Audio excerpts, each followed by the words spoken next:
सलाम, नमस्ते, सत श्री अकाल। मैं हूं रज़ा और आप देख रहे हैं रज़ा ग्राफी की अंतर्राष्ट्रीय प्राइम टाइम रिपोर्ट। एक ऐसी रिपोर्ट, एक ऐसा वीडियो जिसके अंदर दुनिया भर की बड़ी बड़ी खबरें आसान और सिंपल भाषा में मैं आपको बताता हूं। दोस्तों, आपको बता दूं कि व्लादिमीर पुतिन ने जंग के इस माहौल में अपनी एक नई फौज का ऐलान कर दिया है।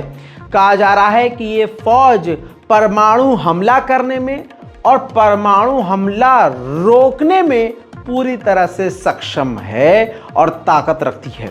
दोस्तों, व्लादिमीर पुतिन ने एनुअल प्रेस कॉन्फ्रेंस में इस बात का खुलासा किया और कहा कि ये अब तक की हमारे सबसे मजबूत और खतरनाक, खूंखार और ताकतवर फौज होगी। दोस्तों, इस फौज का नाम स्ट्रेटेजिक डेटरेंस फोर्स बताया गया है, जिसका काम यह है कि अगर कोई देश रशिया पर परमाणु हमला करे तो उससे पहले ये उसका हमला फेल कर दें और परमाणु हमला ये पलट कर उस पर कर दें।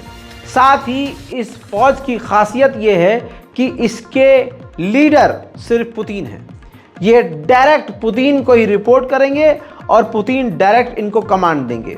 दोस्तों, इसके बाद क्लियर हो गया है कि ये जो रशिया और यूक्रेन की जंग है, ये परमाणु जंग के बेहद करीब पहुंच चुकी है। जर्मनी के एक अखबार की रिपोर्ट के अनुसार यूक्रेन ने अमेरिका को एक विश लिस्ट दी है, जिसमें उसने बताया है कि F-36 और नए एयर डिफेंस सिस्टम, एडवांस हथियार, लॉन्ग रेंज की मिसाइलें, तमाम चीज़ें उसने मांगी है।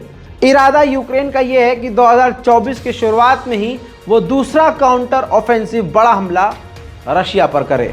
उधर तुर्की, बुल्गारिया और रोमानिया ने साइन कर ली है डील कि हमारे समुद्री इलाके के अंदर यूक्रेन और रशिया ने जो माइंस बिछाई हुई हैं, हम तीनों मिलकर उसको साफ करेंगे। वहीं G7 भी अब पूरी तरह से रशिया के खिलाफ है और बहुत करीब पहुंच चुका है एक ऐसी डील पर, जिसके बाद G7 के देशों में जहां जहां रूस के प्रॉपर्टीज होंगे उनको जब्त किया जाएगा और उसका पैसा यूक्रेन को दे दिया जाएगा। उधर रशिया ने बैलिस्टिक सागर में अपना परमाणु विमान उड़ाया है।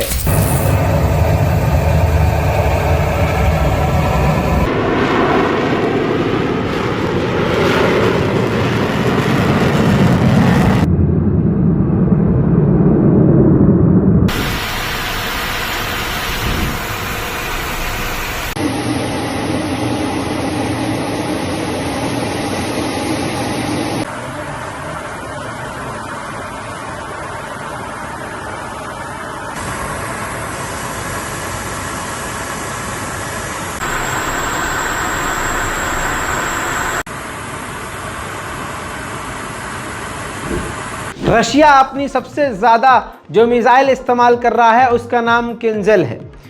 उसकी जब जांच यूक्रेन ने करी तो पता चला कि उसके अंदर सैकड़ों से ज़्यादा पार्ट विदेशी हैं। जिस मिसाइल के अंदर 100 से ज़्यादा पार्ट तो खुद अमेरिका और जर्मनी, फ्रांस के हैं।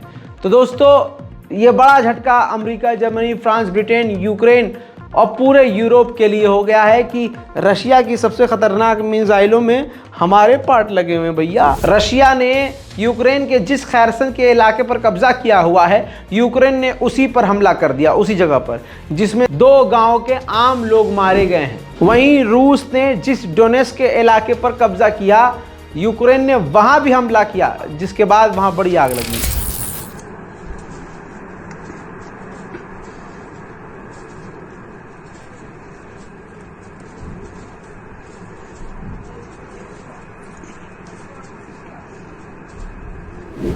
बता दूं कि G7 के जो देश हैं वो रूस के हीरो पर, यानी रूस के डायमंड पर पाबंदी लगाने वाले हैं। लेकिन इससे बड़ा नुकसान भारत की डायमंड की कंपनियों को होने वाला है। जी हां, रशिया लपेटे में आ रहा है तो ऑटोमेटिकली लपेटे में भारत भी आ रहा है। मेरे दोस्तों, उधर ईरान के अंदर बड़ा कांड हुआ। ईरान के अंदर Su-22 attack fighter jet crash हो गया। गनीमत ये रही कि पायलट ने अपने आप को सही वक्त पर इजेक्ट कर लिया। पायलट बच गया लेकिन फाइटर जेट खत्म हो गया। देखिए,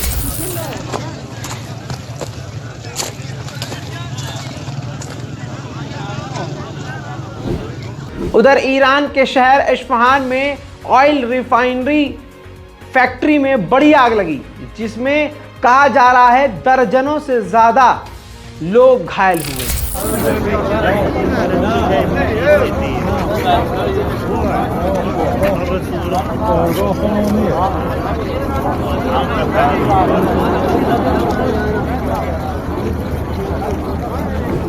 मेरे दोस्तों, तालिबान ने अमेरिका की नींद कुछ इस तरह से उड़ाई है। दोस्तों, ये तस्वीर देखिए, जो हेलीकॉप्टर ख़राब थे और उनको अमेरिका और दूसरे देश छोड़कर चले गए थे, उसी अफ़गानिस्तान में उन हेलीकॉप्टर्स को तालिबान ने ठीक किया और अब तालिबान की एयर फोर्स उसका इस्तेमाल कर रही है, उसको उड़ा रही है और एयर ड्रिल कर रही है। उधर भारतीय नेवी को काफ़ी मजबूती मिली है, क्योंकि अमेरिका की कंपनी लॉकहीड मार्टिन ने एक एग्रीमेंट के आधार पर 6 Romeo attack helicopter Indian navy को सौंप दिए हैं।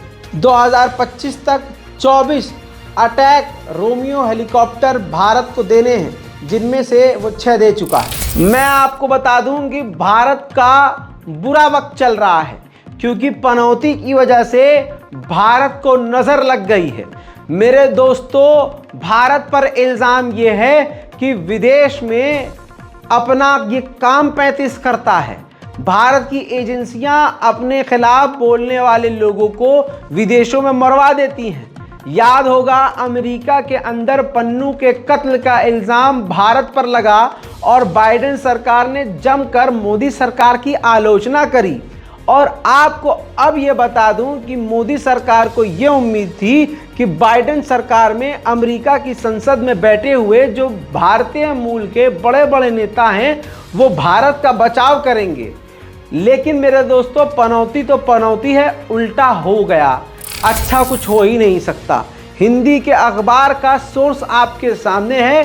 बता दूं कि 5 बड़े अधिकारी जो बड़े MLA हैं, समझ लीजिए वहां के बड़े नेता हैं बाइडेन सरकार के, 5 भारतीय मूल के, जिनका इतिहास भारत से है, जिनकी पैदाइश भारत की है, जिनके माँ बाप भारत के हैं, सांसद हैं अमरीकी। एक का नाम है एमी बेरा, दूसरा है प्रेमिला जयपाल, तीसरी हैं रॉ खन्ना, चौथे हैं राजा कृष्णमूर्ति और 5वें हैं श्री थानेदार, जो शुक्रवार को पांचों ने मिलकर बयान दिया है।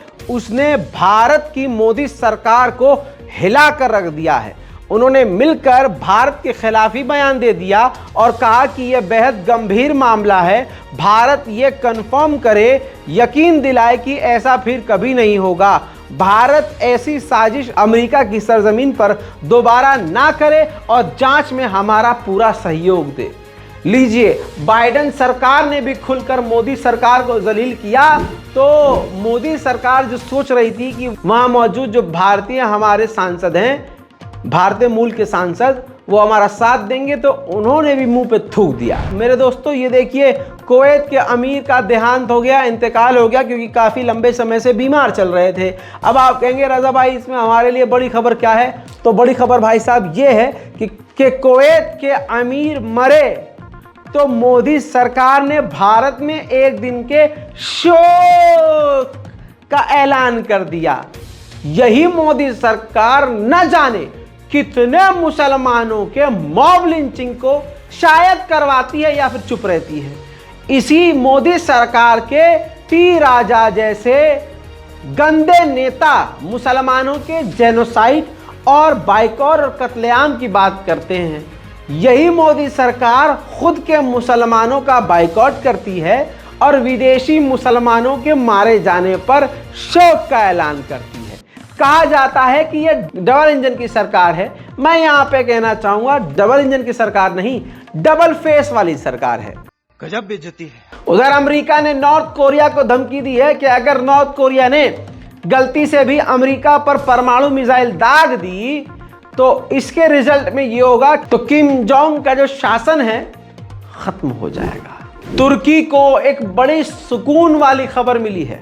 तुर्की ने खुद बताया है कि अमेरिका से F-16 विमान के ऊपर बात करने पर हमें बहुत पॉजिटिव रिस्पॉन्स अमेरिका के जरिए मिला है। दोस्तों, पाकिस्तान में भी बहुत ज़्यादा पॉल्यूशन है, एयर पॉल्यूशन है आपको बता दूं कि कंगाल पाकिस्तान के ऊपर यूएई को तरस आया। कराची से लेकर 10 अलग अलग इलाकों में यूएई ने वो जो साइंटिफिक मेथड का इस्तेमाल करके बादल के जरिए ज़बरदस्ती टेक्निक है भाई, बारिश करवाते हैं, तो यूएई ने फ्री में करवाई है 10 जगह, कराची के अलावा 10 अलग अलग जगह पर पाकिस्तान में बारिश।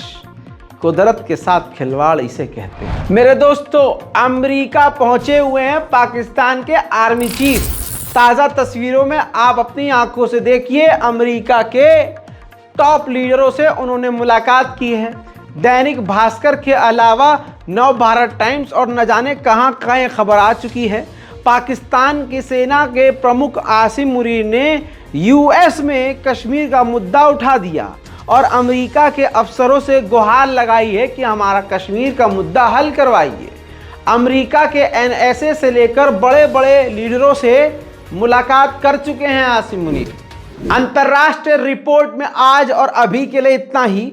चैनल को सब्सक्राइब कर लिए, वीडियो को लाइक ज़रूर कीजिए और अपनी राय कमेंट में ज़रूर लिखिएगा, ताकि दुनिया की तमाम बड़ी बड़ी खबर आपको बड़ी हिम्मत के साथ में इसी तरह से देता रहूं। एक कमेंट से मुझे हिम्मत मिलती है और इसके अलावा आपसे मैं चाहता ही क्या हूं। चैनल को सब्सक्राइब कीजिए। जय हिंद।